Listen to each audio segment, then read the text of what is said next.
Former Kentucky Governor Steve Beshear with the Democrats' response to President Trump's speech tonight. Norah, you were making an interesting point as we were watching. Yeah, usually they give this spot to a rising star in the Democratic Party. Instead, they give it to a retiree, which may say something about the state of the Democratic Party. Or usually this forum is one that has been difficult for anybody, Democrat or Republican, to do well in.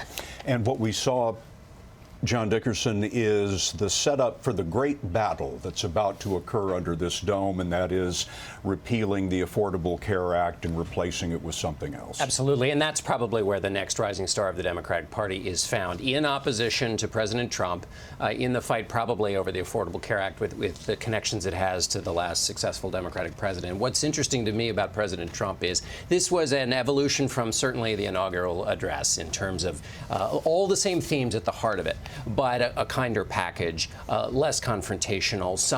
But is this a temporary moment, or does he start to govern in this fashion? And also, if you're a member of Congress, what did you get out of this speech that you can now use in your town halls or in talking to your constituents? That's the real benefit of a speech like this. The president has done what he can with executive orders. Now he's got to be the leader of the Republicans, and we got to look for something in the speech that they can use. I'm not sure there's actually something in there for them to use. Good for him, but he needs also it to be good for Republicans. Well, you're hearing people say it's been 40 days and 40 nights since he's been in the White House, and dare we say that for the first time I'm hearing people say he looked and sounded presidential. I thought even his delivery was very different. The first time we saw a little bit of a chink in the armor tonight was when he said, I'm going to repeal and replace Obamacare. We saw the women, the Democratic women who were dressed in white, give the thumbs down. But for the most part, you know, he seemed to have support, at least from his base, in that room this evening. Our chief congressional correspondent, Nancy Cordes, is on Capitol Hill, as always. Nancy, the Democrats are united in saying they don't want to repeal Obamacare. They will work with Republicans to change it, but they must not repeal it. Where is that headed?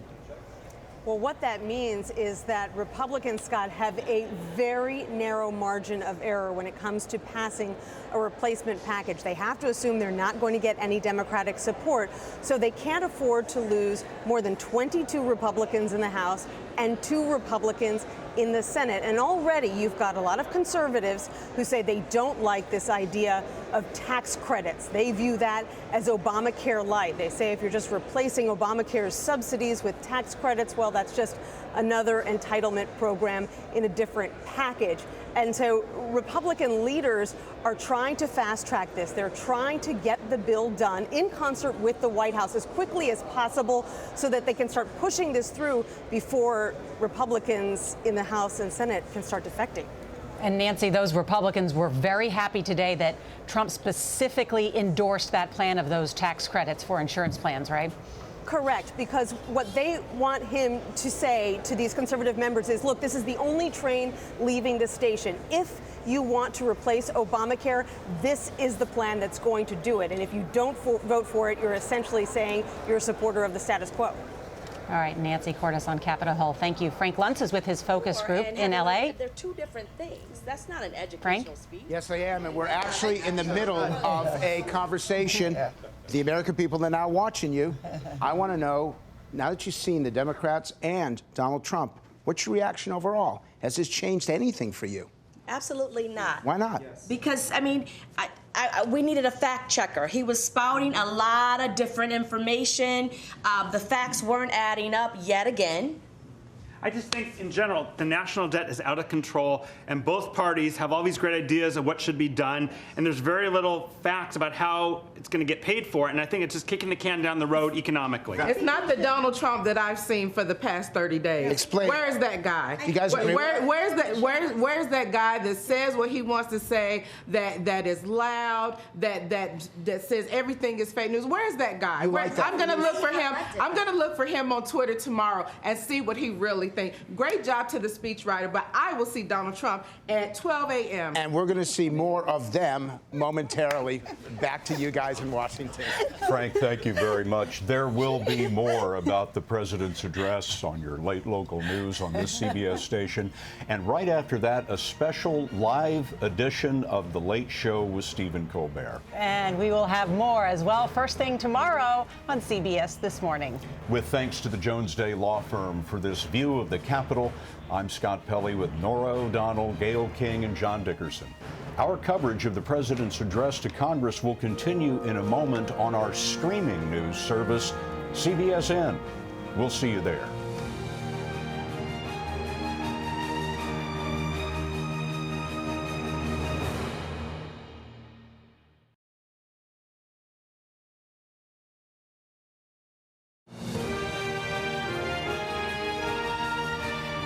Scott Pelley with Norah O'Donnell and John Dickerson as we continue our coverage of President Trump's first address to Congress right here on CBSN.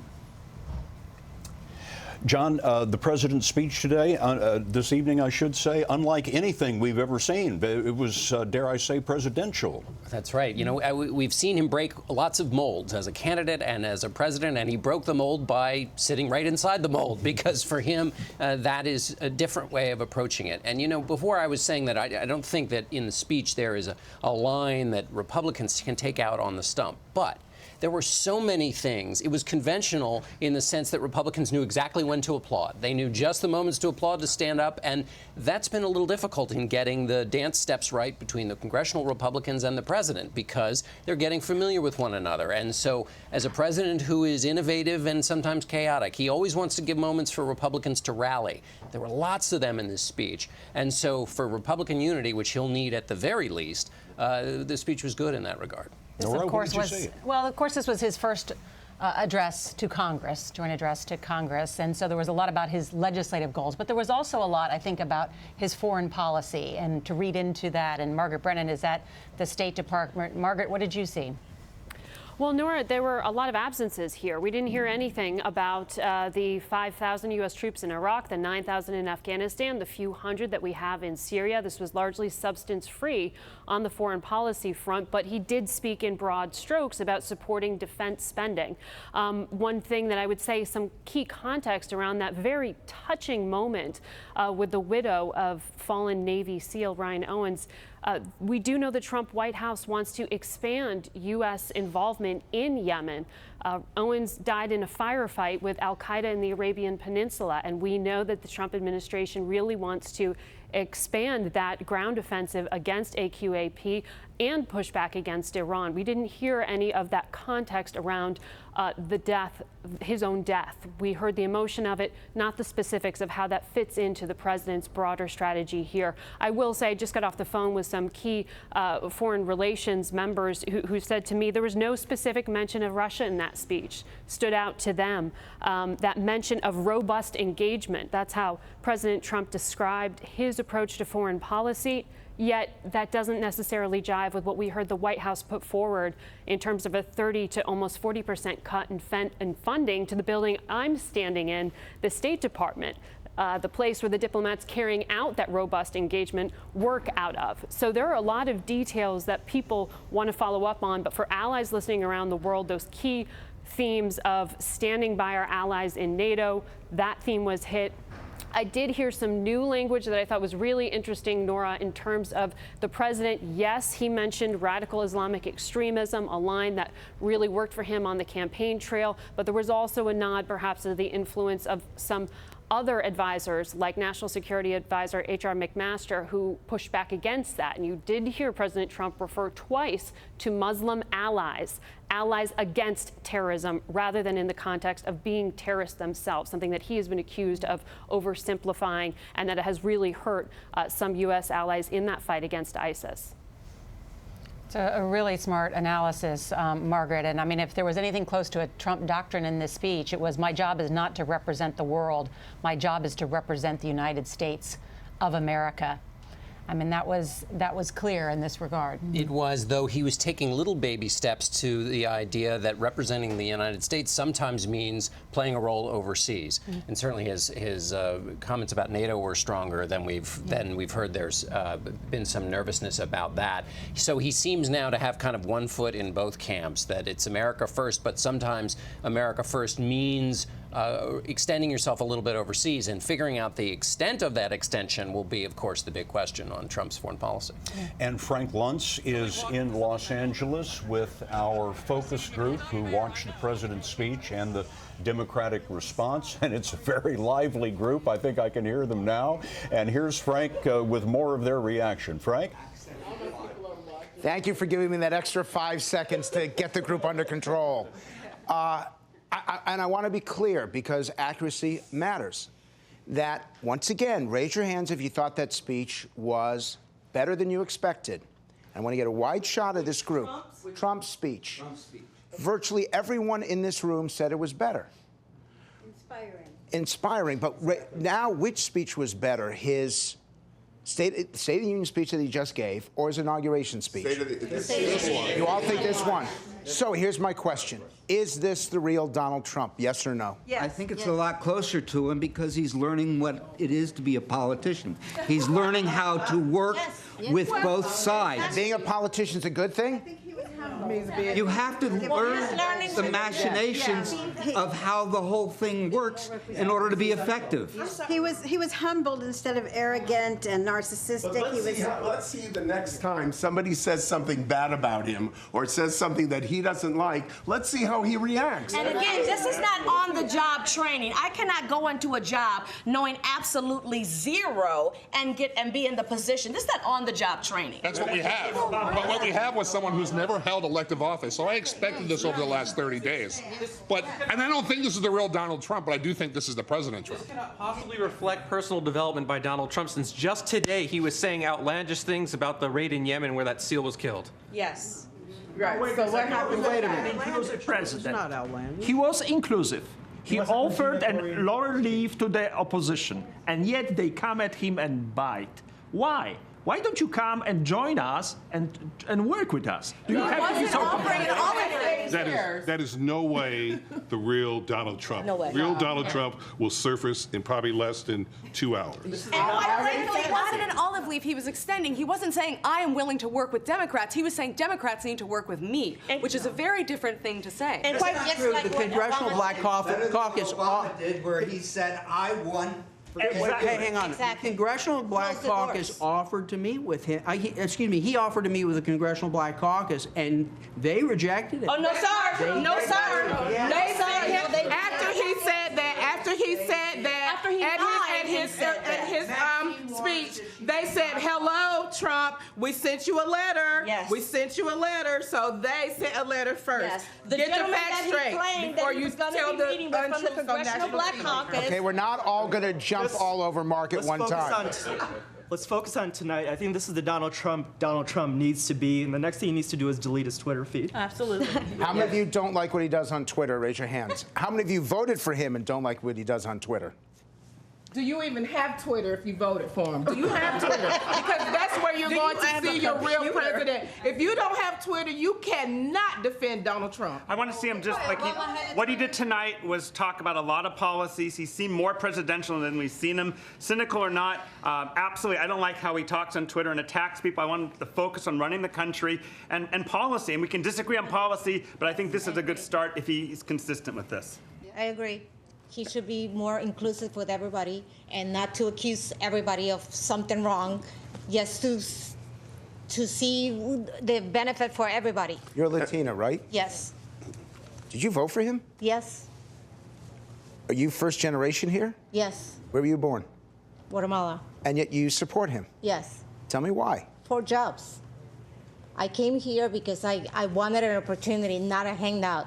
And the problem with here is that, anybody comes in, they have a kid, and they start collecting money. That's every single person I know, that's what they do. But there are a lot of other people Yes, who there are is a in lot of. school Yeah, I or don't in have the any military. kids, and I didn't collect. I haven't collected. I Right, don't, and neither have these people. They're working. But the majority it is. I don't believe that's true. I don't believe that's true. Well, go to school, and our school has the benefits. Go into the schools. Into the schools, you ask for each kid. Do you know how many? Do you know how many white people are on welfare? I don't care about white Right, you people, don't but my care. point is that we came here for an opportunity, not for anything Can I else. ask you all a question? Wait, Can I ask you all a question? Clearly, I cannot ask over here. You guys back in Washington, you just mentioned the word immigration. You start the conversation for 10 seconds, and the place goes berserk. That means that we are in trouble, and we need quick resolution, and we need to put the system back in order. This nation has been damaged to the degree that nobody agrees on anything anymore. We have to observe the rules of law. We have these laws. You guys agree with that? We have to observe the laws of civility first before we get And we will preserve the laws of civility, and we will start right here in this room right now. Back to you guys in Washington. Frank Luntz pulling reticent Americans out of their shell for us tonight. Frank, thank you so much. What an interesting group. We are going to be right back here in just a moment. We'll have Major Garrett at the White House, Nancy Cordes on Capitol Hill, and of course, Norah O'Donnell and John Dickerson right here analyzing the president's speech and the Democratic response. Back in a moment.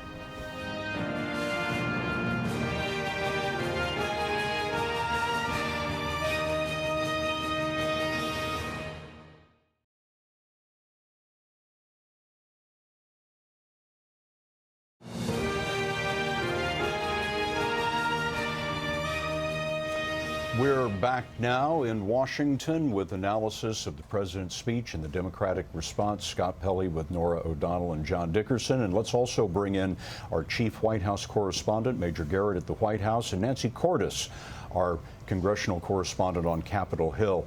Major, Nancy, to the president's credit, he gave a lot of detail on how Republicans plan to implement health care in America, but zero detail on what he called massive tax cuts for the middle class.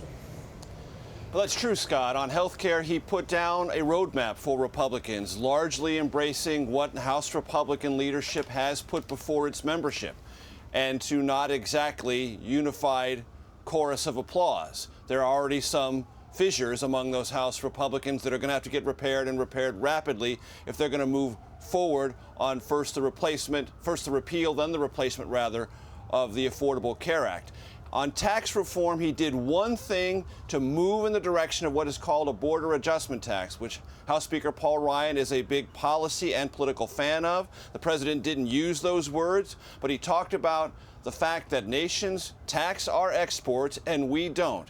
And he said Harley-Davidson, a company that's experienced this in real life, didn't even ask him for change, but he said, I am for change. That's as close as he's come to the idea of introducing a border adjustment tax into tax reform. It wasn't a complete movement in that direction, but it's closer than he's been before, and I guarantee you Speaker Ryan will take it and try to run with it. And Scott, there's a reason that the president needed to get specific about health care tonight. You know, Republican lawmakers had a pretty miserable week last week when they went home for recess. They got pummeled by voters who flocked to their town halls wanting to know what Republicans have in store if they repeal Obamacare. And all Republicans could really say was that it's going to be something great because they didn't have any specifics to share with a lot of Democratic protesters who were furious and who fear that Republicans will never be able to find consensus when it comes to replacing Obamacare. So in a sense, the president tonight was providing those Republicans with some cover and starting to make an argument to the American people about why they should trust him and the Republican Party to replace Obamacare, why what they're working on will be better for the American people than Obamacare has been. And that's an argument they need to start making quickly with details, because we're already starting to see that Obamacare is becoming more popular the more endangered it gets. Nancy, What's happening here in terms of creating the Republican health care plan? Is the White House coming up with a plan, and the Senate's coming up with their plan, and the House is coming up with theirs, or are they all working together at the same time? Republican leaders insist there is one plan that they and the White House are all working off of the same document. They say there's not going to be a situation where you've got lots of different competing GOP plans. There is one plan, and they argue it is based on principles that they have been sharing with their Republican rank and file and came up with the help of that rank and file over a year ago. So they're a little surprised that suddenly within the past week there's been all this conservative blowback. Their argument is, hey, you knew all along that we wanted to replace Obamacare subsidies, for example, with tax credits to help people buy insurance. The big challenge right now, Scott, for Republican leadership is they are trying to thread this incredibly narrow needle. They want to make sure that millions of people who are getting coverage right now, thanks to Obamacare, aren't left out in the cold. But they're also worried that their right flank is going to find the plan too expansive and say, this is Obamacare light. This is what we wanted to do away with in the first place. And that's the reason that you are starting to hear from people like the former House Speaker, a Republican, John Boehner, saying that at the end of the day, he doesn't think Republicans are going to be able to get there. And John, he's saying right now, and Democrats are predicting it too, that at the end of the day, Republicans won't end up repealing Obamacare. They'll just end up changing it.